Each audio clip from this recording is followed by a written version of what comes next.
lacag waa laga sameeyaa dhaqaale badan ayaa laga sameeyaa YouTube haddii ay noqon lahaayeen brand sponsorship haddii ay noqon lahayd YouTube ad revenue noocyo fara badan ayaa dhaqaale laga sameeyaa YouTube-ka dad baa $10,000 ka sameeya bishii dad baa 10,000 ka sameeya dad baa $14,000 ka sameeya YouTube salaam saaxiibayaal magacayga waan Isra Abdoon waxaan ka tirsanahay shabakada Connect Wave oo ah shabakad isku xirto ganacsatada iyo influencerska hadii aad u baahan tahay in ganacsigaaga lagu xayeysiiyo laakiin aan la asneed meel u soo martid dadkii ku xayeysiin lahaa waxa si toos u la soo xiriiri kartaa Connect Wave anigana qeyba ka ahay waxa kale oo shabakadu ku mideysan dad badan oo caan ah oo ay ku xiran yihiin malaayiin dad kor u dhaafayso hadii aad u baahan tahay inaad ganacsigaaga kobcisid waxa kala soo xiriiri kartaa nambarada hoose shabakada Connect Wave السلام عليكم صاحبي يلا سو dhawaad aniga Cabdijaliil Cusmaan Cabdijaliil Bro yaad igala socotaan kanaalkii dhalinyarada Soomaaliyeed halkan 3 bilood muuqaal kuma soo gudbin saaxiibayaal waxaan aad ugu mashquulsanaa kanaalkii koobaad ama kanaalkayga kale ee weyn ee Cabdijaliil Show halkaas ayaanu dhisayna brand ayaanu dhisayna saaxiibayaal waad la socotaan waana hawl aad u adag marka aad adigu muuqaalada duubeysa adigu edit gareynaysa adigu soo produce gareynaysa madax xanuunka iyo full time shaqo waa saaxiibayaal aad u dhib badan marka shaqadaasi ayaa bilooyinkii 3 bilood la soo dhaafay saaxiibayaal waa anigii safar badan galay ilaa iyo Kenya ilaa iyo Hargeysa audience badan oo dad badan oo asxaab ay halkaas soo aragnay marka aad waxaan ugu mashquulsanaa saaxiibayaal kanaalka kale ee Cabdijaliil Show meel fiican ayuu maraya saaxiibayaal waxaan rajaynayaa kanaalkan sidoo kale in uu isna halkaas gaari doono waxaan dib ugu soo laaban doonaa hadda barnaamijyadii toddobaadlaha ahaa ee aan idinku soo gudbin jirnay kanaalkayga Cabdijaliil Bro insha Allah dawaalid waa aan laakiin muuqaalkan saaxiibayaal waxaan rabaa inaan idin kula wadaaga barnaamij baan halkan ku duubay marka waxaan isleeyahay asxaabtii Cabdijaliil Bro sidoo kale aad ugu faa'iideysid waxaan rabaa inaan idin kula faa'iideyso saaxiibayaal qaar kamid ah saaxiibayaal tibiska amaba waxyaabaha asaasiga ah ee laga maarmaanka ah ee ka caawin kara saaxiibayaal YouTube inaad meel wanaagsan ka gaarto I mean anigu isma dhihi kara meel wanaagsan ayaan ka gaaray wali YouTube-ka laakiin waxaan arkay dad badan waxaan daawaday podcast badan waxaan daawaday wareysiyo badan oo dadka YouTube-ka meel ka gaaray laga weydiinay qaar kamid ah mowduucyada ugu muhiimsan ayaan jeclahay in halkan idin kula wadaago oo ah waxyaabaha lagaaga baahan yahay si YouTube aad gool ugu gaarta si aad brand u dhista si aad bulsho u dhista si aad sidoo kale sumcad wanaagsan ugu joogta YouTube waxaan ognahay in saacadiba malaayiin second oo podcast ama muuqaalaha lagu soo gudbiyo waana madal marka laga soo tago Google dadka fara badan ay wax ku soo gudbiyaan waana meesha ugu badan dadku waxay leeyihiin 2026 wax loo gaaray YouTube waxa uu isu bedeli doonaa sida Netflix waxa uu noqon doonaa madal dadku ay sabab u soo galaan waxa ay jecel yihiin ka daawadaan waxa ay xiiseeyaan ay wax ka bartaan isla markaana ay ka tagaan ma noqon doona meel iska soo gala sida TikTok oo dadka iska scroll gareeyaan ee waxa uu noqon doonaa madal rasmi ah oo waxbarasho loo soo doonta dadku TikTok marka aad gasho hadda waa taqaanay aad scroll gareynaysa ma garan kartid muuqaalka aad daawanayso muuqaal ku xigay laakiin dadku sababtoo ah dadku inay wax scroll gareeyaan dopamine-kooda ayagoo adeegsanayaan inay wax iska scroll gareeyaan ay u soo galaan YouTube-ka 2026 meesha loo gaaro sida ay khubaradu sheegayaan saaxiibayaal ma noqon doono sidaas waxa uu noqon doonaa madal waxbarasho oo dadka ay u soo galaan sabab sida Netflix marka aad halka galaysaa saaxiibayaal sababaad u galaysaa waxaad login gareynaysaa waxaad daawanaysaa film episode-ka meesha ku joogo aad taqaanaa seasonku waa taqaana sabab ayaad u galaysaa Netflix YouTube-ka waxa uu noqon doonaa sabab meel la mid ah Netflix-ka oo sabab loo soo gala sababna loo jooga ayuu noqon doonaa marka qof kasta waxaan kula dhiirigeliyaa ee dhalinyaro ah it's never too late waa meel wanaagsan dadkii ugu badnaa ayaa hadda internet-ka jooga dadkii ugu badnaa ayaa smartphone haysta xog waa loo baahan yahay information waa loo baahan yahay dhalinyaro wanaagsan ee sumcad leh ee aqoon u leh sida wax loo soo gudbiyana waa loo baahan yahay markasta dadka waxaan is evergreen maalin kasta dhalinyarada waxaan ku dhiirigeliyaa inay tijaabiyaan sida marka hore dadka ay jaamacadaha u dooran jireen ay dadku hadda content creation u doortaan marka barnaamijyo iyo mowduucyo fara badan iyo qoraalo ayaan ka sameyn doonaa toddobaadyada soo aadan mowduucan la xiriira content creation halkan waan ku soo gudbin doonaa laakiin waxaan idin wadaagi doonaa saaxiibayaal qaar kamid ah qodobada lagama maarmaanka u ah ama asaasiga ah ee aad qaadan karta si YouTube-ka aad si sumcad leh u joogto isla markaana aad gool ugu gaarta bulshana aad u dhista qodobadan waxay isugu jiraan qaar lagaaga baahan yahay ka hor inta aadan muuqaalka samaynin iyo qaar sidoo kale lagaaga baahan yahay marka aad muuqaal samayso maxaa lagaaga baahan yahay dadka muuqaal ay abuuraan YouTube ay isaga soo ridaan waa iska daneystaan ayagoo sugaya in dadka ay daawadaan sidaas uma shaqeysa waxaa lagaaga baahan yahay mowduucyo fara badan iyo talaabooyin fara badan inaad qaada si dadku ay muuqaalada u daawadaan si dadku muuqaalada ay u xiiso geliyaan waxyaabahaas ayaan kaga hadli doonaa bidilaahi kariim arrinta koowaad ee aan raba inaan diiradda saarna waxay tahay qof kasta lagaga baahan yahay saaxiib consistency YouTube ayaad samaysay waa aad create channel ayaad dhahday consistency haddii aanay jirin joogteen haddii aanay jirin ma jirto sabab saaxiib yaal aad usii joogto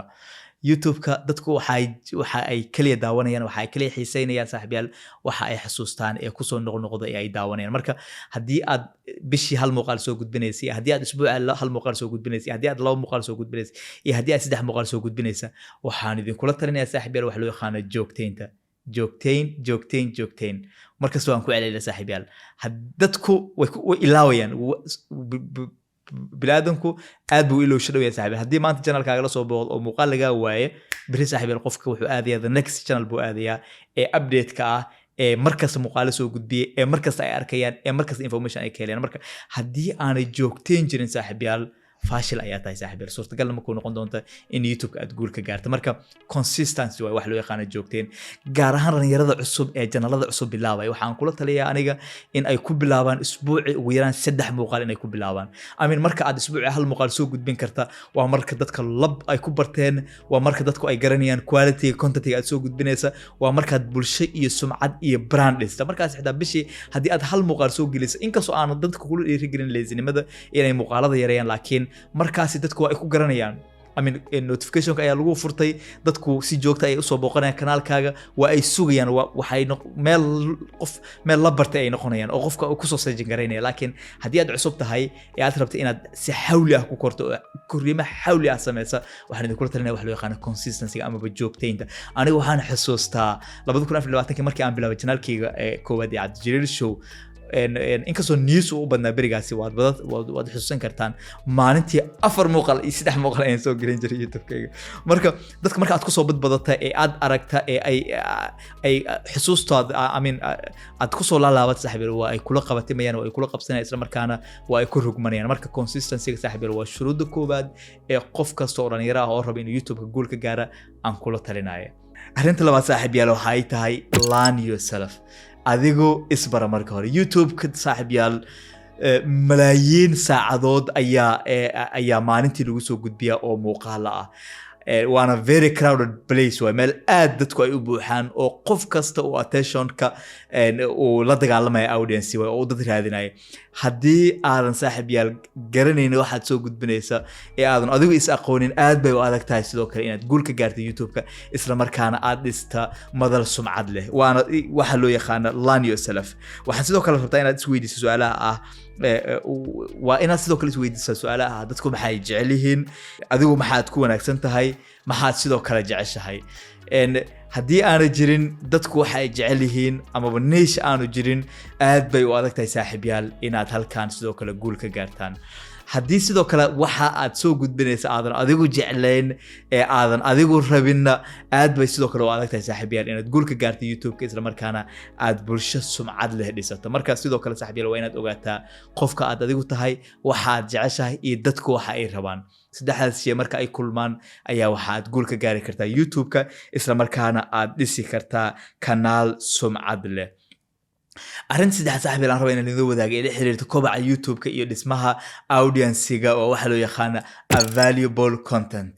amaba content waxtar leh oo dadku waxun ay ka fahmayaan berigii entertainment-ga la daawan jiray iyo berigii la daawan jiray saaxiib yaal reaction-ka hadda waa gabagaba YouTube-kanu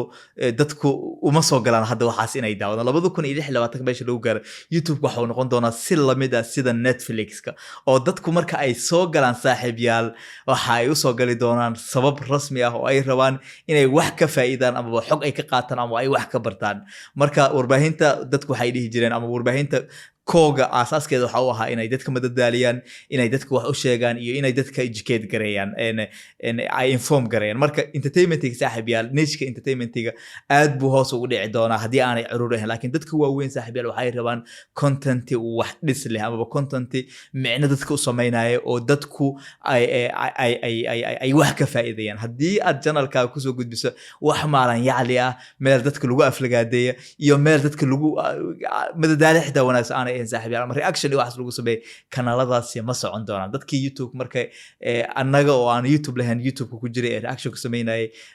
contentigooda haddii aad eegto saaxiibayaal hoos ayuu u socdaa marka waxaad ogaataa saaxiibayaal waxaa la joogaa qarnigii waxbarashada iyo informationka ayaa la joogaa waxaad soo gudbinaysa waa inay ahaadaan wax dhisaya iyo sidoo kale wax ay dadku wax ka faa'iidayaan labadaasi haddii aadan haysanin aad bay u adkaan doontaa saaxiibayaal in aad YouTube-ka aad sii joogtay isla markaana waxaa fududaan doonta inaad si degdeg ah YouTube-ka ugu baxdo oo aad isaga ka dhamaata waa in muuqaalada aad soo gudbinaysa sabab loo daawanayo waa in kanaalkaaga sabab loo soo gali karaa waa in dadku ay sabab u rogmadaan kanaalkaaga u rogman karaan aad u sheegtaa hal muuqaal marka aad soo gudbiso oo dadku ay fahmaan waxa aad tahay iyo waxaad soo gudbinaysa iyo mabaadi'daada iyo aragtidaada markaasi ay dadku subscribe saari doonaan kanaalkaaga isla markaana muuqaaladaada ay noqon doonaan muuqaalo waxtar leh technicality-ga waa wax ugu wanaagsan ee anigu aan niyadda ku haya qof kastana aan u sheegay inay niyadda ku hayaan muuqaalkaaga iyo codkaaga siduu u egyahay waxa uu jaangoynayaa dadka kugu xiran iyo sida ay dadku kugu soo xidhmi karaan audioga ama codku waa wax ugu wanaagsan ee aan qof kasta ku dhiirigeliya in uu diiradda saara haddii codkaaga uu echo leeyahay codkaaga background noise uu leeyahay codkaagu aanu fadhin aad bay u adkaan doontaa sidoo kale saaxiibayaal inaad guul ka gaarta YouTube-ka isla markaana aad sumcad iyo bulsho ku dhista fix your audio dadka badan waxaa laga yaabaa saaxiibayaal in ay wax hoose ku bilaabaan telefoonkooda ku bilaabaan adigoo xitaa telefoonkaaga ku bilaabi karta wax duubitaanka ayaa waxaan idinku dhiirigelinayaa saaxiibayaal inaad xoogga saartaan dhinaca audioha codka waxa aad soo gudbinaysaan saaxiibayaal waa wax muhiim ah qof kastana saaxiibayaal aan kula taliyay inuu diiradda saara waxa labaad ee technicality saaxiibayaal la xiriira ee aan dadku kula taliyay waxay yihiin waxa loo yaqaan lightingka technical marka laga hadlayo saaxiibayaal lightka ama muuqaalada aad soo gudbinaysa haddii lighting wanaagsan aanay lahayn aad bay u adag tahay saaxiibayaal YouTube inaad ku survive garayso isla markaana aad kanaalkaaga u dhiso ama uu xoog wanaagsan samaysta aad bay u adag tahay saaxiibayaal muuqaalkaaga haddii uu xun yahay ama muuqaaladaada lightingkooda haddii uu low yahay in YouTube-ka aad ku survive garayso isla markaana aad guul ka gaarta fadlan dhinaca technicalka marka laga soo taga audioga waxa labaad ee aan idinku dhiirigelinayo saaxiibayaal waxay tahay inay lightingka ku dadaashaan isla markaana muuqaalada ay leer wanaagsan helaan sidoo kale microfoonada dadku saaxiibayaal wax laga yaabo inay dhahaan waa qaali fadlan waxaad isku daydaa microfoonka ugu yar ee ugu jaban ee aad awoodda ee tayada leh inaad iibsata qaar ka mid ah ayaan description kasoo dhigi doona microfoonada aan anigu adeegsada isla markaana aan ku dhiirigeliyo dhalinyarada Soomaaliyeed inay adeegsadaan marka arinta kale ee aan jeclahay saaxiibana idin wadaag waxay tahay ee muhiimka ka ah waa inaad dhageysataa audience-gaaga waxay qayb ka yihiin kobaca iyo koriimaha kanaalkaaga YouTube-ka kaliya meel ma ahan wax lagu soo drop gareeyo muuqaal la soo upload gareeyo ee la isaga taga community ayaa kugu xiran bulsho ayaad dhisaysaa brand ayaad dhisaysaa waa inaad dhageysataa feedback kasta ee dadkaasi kugu xiran ay soo gudbinayaan dad baa laga yaabaa inay muuqaal intay soo gelin YouTube isaga tagaan sidaas uma shaqeysa saaxiibayaal mar kasta saaxiibayaal oo aad muuqaal soo gelisa feedback ayaa ka dhasha comment ay dadka ka dhiibtaan faallooyin ay ka dhiibtaan qoraallo ay ka qoraan haddii ay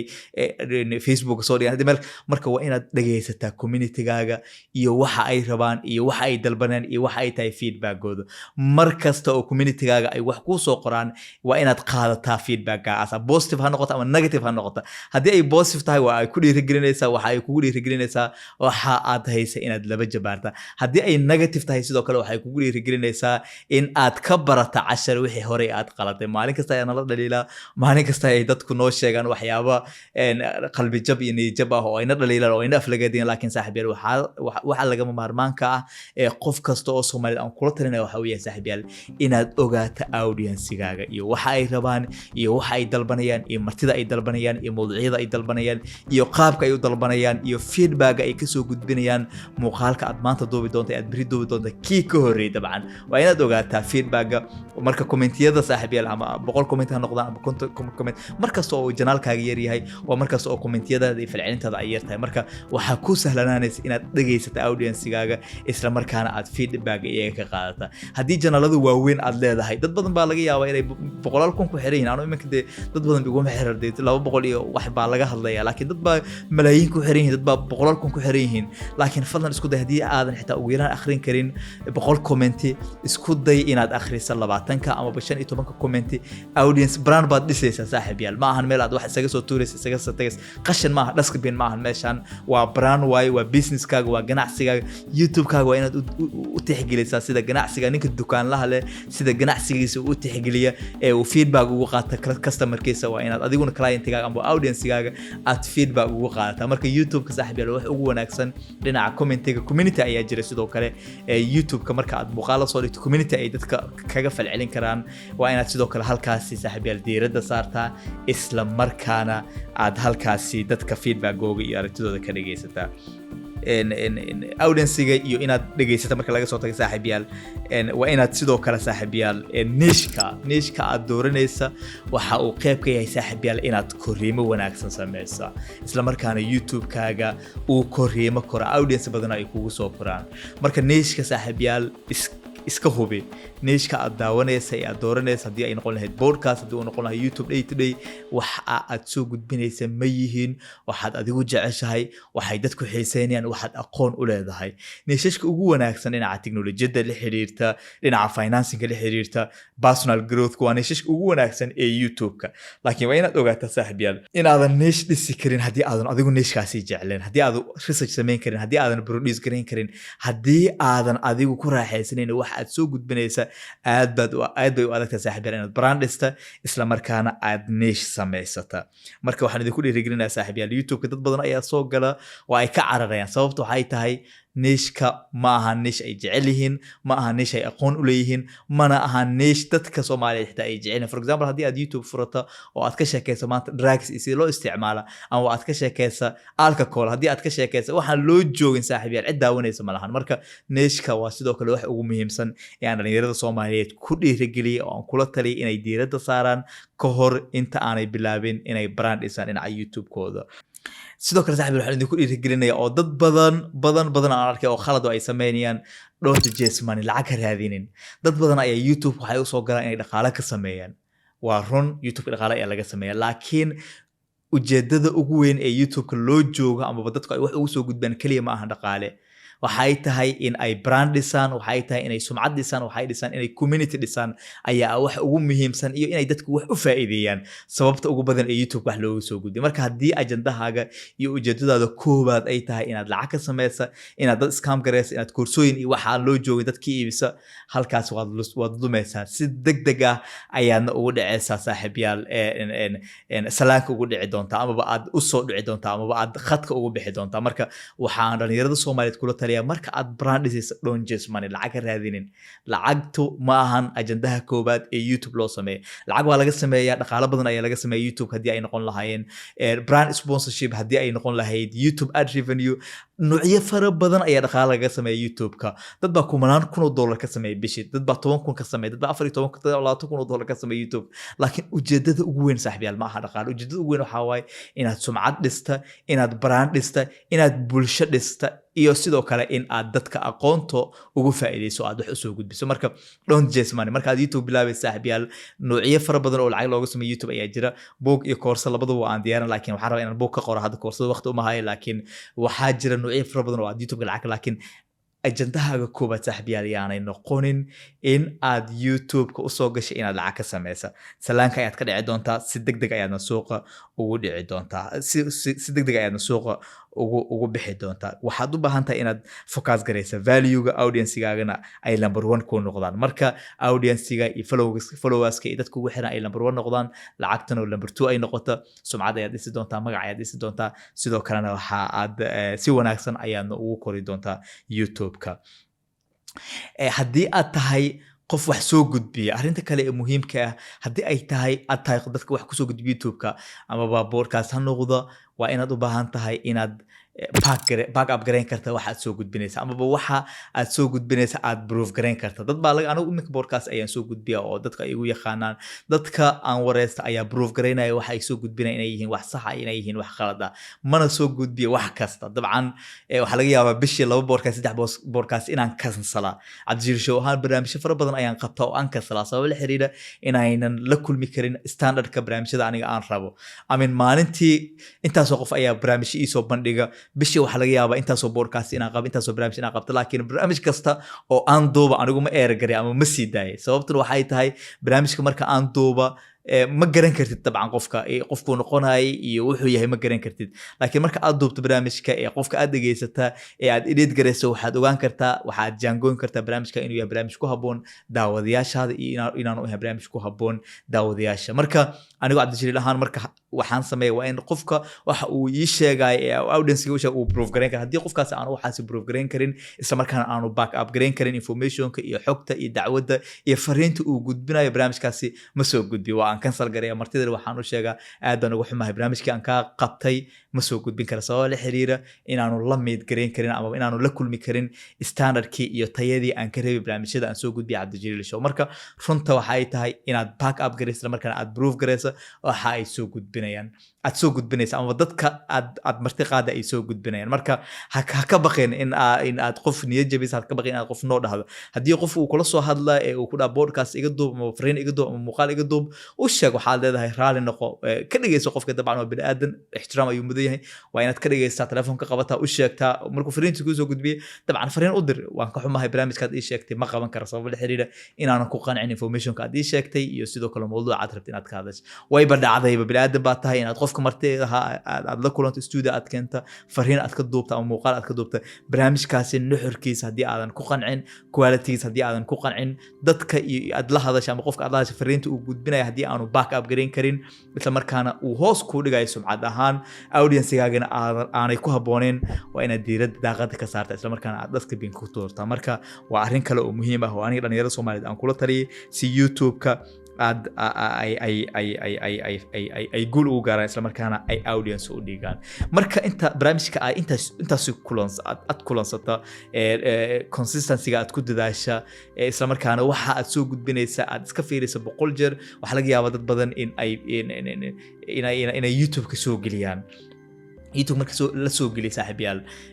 processi ayaa jira muhiim ah oo ay tahay inaad niyadda ku hayso kaliya maahan in muuqaalka haddii uu wanaagsan yahay adiga according to uu kula wanaagsan yahay inaad markaad isaga soo tuurto oo YouTube soo geliyo aad iska daysa maahan oo aad iska nasata waxaad u baahan tahay in aad dadaal badan sameysa aniga Cabdijiil ahaan waxaa jira shuruudo iyo talaabooyin aan qaada marka aan muuqaal kasta YouTube ku soo upload gareeyo talaabooyin fara badan ayaan qaadaa si aan u xaqiijiyo in muuqaalkayga algorithm-ka uu la falgalay isla markaana bulsho iyo daawasho uu hela talaabada koobaad waxa ay tahay saaxiibayaal aan qaado marka aan muuqaal soo upload gareeyo aan YouTube ku soo geliyo inaan dadka u share gareeyo dabcan waxaan haystaa platform kala duwan ayaan haystaa hadii ay noqon lahayd YouTube-ka Snapchat-ka hadii ay noqon lahayd WhatsApp-ka hadii ay noqon lahayd Facebook-ka inaan barnaamijka dadka u share gareeyo saaxiibayaal dadka marka loo share gareeyo way arkayaan dabcan saacadda ugu horeysa barnaamijkaaga sida dadka ay ugu falceliyaan iyo inta qof ee uu gaara saacadda ugu horeysa inta click uu hela saacadda ugu horeysa ayaa waxaa jaangoynaa barnaamijkaas inuu ka socdo ee uu algorithm-ka dadka la u recommend gareeyo iyo in kale marka aan barnaamijka soo gelisa fadlan isku day in aad daqiiqada ugu horeysa ama 5 daqiiqo ugu horeysa barnaamijka aad asxaabtaada la wadaagta WhatsApp group-yada ku share gareysa markaana aad bulshada gaarsiisa markaas algorithm wuxuu ogaanaya in barnaamijkan uu xiiso leeyahay isla markaana wuxuu bilaabaya barnaamijkan in dad kale uu sii recommend gareeyo marka ha isaga soo tuurin muuqaal ha iska tagin muuqaal marka aad soo gelisa waxaa jira dadaal fara badan in la sameeyo arrinta labaad waxa ay tahay muhiimka ah dhinaca community-ga anigu barnaamij kasta oo aan soo geliyo community-ga ayaan soo dhigaa daqiiqadaha ugu horeeya saacadda ugu horeysa barnaamijka marka aad soo geliso community-ga ama post hadda bay u bixiyeen